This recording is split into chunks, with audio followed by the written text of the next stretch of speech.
yang beli lebih sedikit karena orang lain harga minyak mahal, masaknya aku ganti dikukus lah, masaknya aku ganti direbus, jadinya biar tidak menggunakan minyak yang harganya sedang naik. Untuk salah satu contohnya, begitupun sebaliknya, kalau harganya turun, kalau harganya murah, biasanya barang yang diminta konsumen itu juga banyak. Contohnya, kayak minyak juga, kalau minyak harganya murah, biasanya konsumen itu belinya banyak kan ya, ditimbun sekalian. Di rumah ada yang kayak gitu ibunya, kalau harganya murah belinya banyak, kalau harganya mahal belinya sedikit. Ya, biasanya ibu-ibu di rumah kayak gitu kalau beli bahan-bahan masakan. Lalu ada tabel dan kurva permintaan. Ini salah satu contohnya kayak gini. Jika harganya 10.000, maka permintaan atau eksemper yang diinginkan oleh konsumen itu hanya 2. Contoh minyak ya, minyak harganya 1 liter 10.000 gitu, permintaannya 2. Lalu kalau harganya menurun 8.000, maka permintaannya akan meningkat. Bisa dimengerti?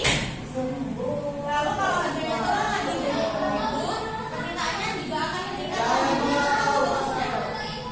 Nah, ini contoh tabelnya. Untuk pembuatan kurvanya seperti ini.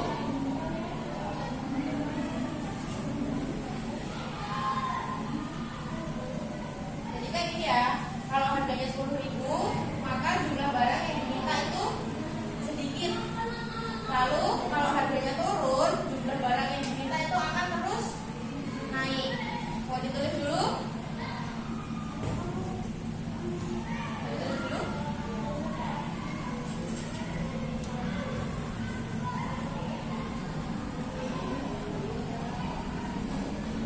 Sumbu P menjelaskan tentang harga suatu produk tadi. Harganya berapa? Berarti tulis ke bawah sini. Lalu di sini ada namanya sumbu I. Sumbu I ini menjelaskan jumlah barang yang diminta oleh konsumen. Tadi kan udah dijelasin di tabel tadi, kalau harganya 10.000, berarti permintaannya sedikit. Contoh ya, di sini berarti 2. 4, 6, 8, 10. Kalau 10.000 berarti permintaannya cuma 2. Berarti titiknya kita ke bawah sini. Ada yang udah paham tentang kurva? Lalu kalau permintaannya 8, kalau harganya 8.000, maka permintaannya akan naik jadi lebih banyak. Begitupun seterusnya. Kalau harganya lebih murah satu produk, maka permintaannya akan lebih banyak. Ada yang udah paham atau ada yang belum paham? Udah. Coba kakak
Kok cuci muka dulu? Cuci muka dulu, nggak apa-apa, keluar dulu. Keluar dulu nggak?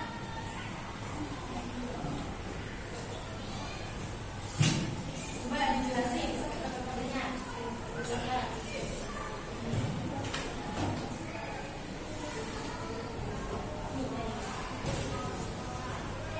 Jadi jika harga yang residu permintaannya akan sedikit. Jadi permintaannya itu 1 pak.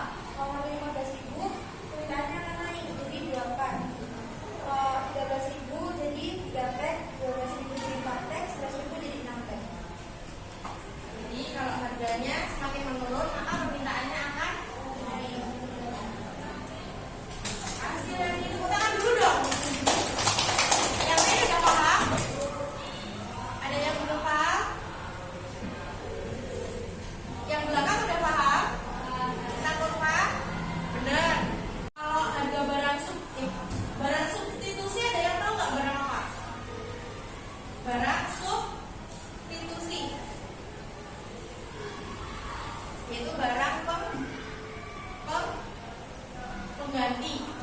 Jadi kalau substitusi itu harga barang pengganti. Kalau komplementer itu namanya barang pelengkap. Ini analoginya gula dan teh. Ketika harga teh naik, maka permintaan terhadap gula akan turun. Di sini yang menjadi barang komplementer yang mana? Gula. Tuh. Kenapa kalau harga teh naik permintaan gulanya akan turun? Gimana? Karena kalau teh nggak pakai gula nggak enak. Terus? Karena gula ini adalah barang komplementer atau barang pelengkap dari sebuah teh. Jadi kalau harga tehnya naik, maka permintaannya gula juga akan turun. Kalau permintaan teh naik, kalau harga teh naik, berarti kan permintaan teh juga kan akan sedikit ya. Nah begitu juga dengan gula. Kalau tehnya naik, biasanya barang pelengkap dari teh ini juga permintaannya akan turun, mengikuti harga teh. Bisa dimengerti? Jadi misal nih, buku sama pena itu kan satu pasangan, satu pelengkap. Nah kalau harga buku naik, misal harga bukunya naik mahal banget nih, mahal terus berarti harga pen juga. Kalau misal harga buku naik terus permintaannya bukunya sedikit, berarti harga pulpen juga akan semakin sedikit karena pulpen itu adalah pasangan dari buku.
ke penawaran. Coba kakak kasih contoh tabelnya.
Bahan-bahannya mahal, berarti kakak nawarinya lebih mahal juga karena bahan-bahannya mahal. Lalu ada tujuan perusahaan. Ini tergantung dari tujuan perusahaan, tujuannya memproduksi satu barang. Lalu ada teknologi. Teknologi itu mempengaruhi juga, mengaruhi penawaran. Misalkan sekarang teknologi semakin merajalela ya. Kalian bisa beli barang lewat TikTok, bisa lewat Shopee, bisa lewat mana-mana. Jadi teknologi ini mempengaruhi penawaran barang karena pemasarannya semakin luas, maka barang yang ditawarkan juga akan semakin banyak. Lalu ada perkiraan masa depan. Kayak tadi sudah beda jauh. Lalu ada pajak dan subsidi. Nah kita sebagai penjual itu juga dikenakan pajak. Kalau emang besok kalau ada yang tanya, temennya kalau masuk kelas bisa ngejelasin?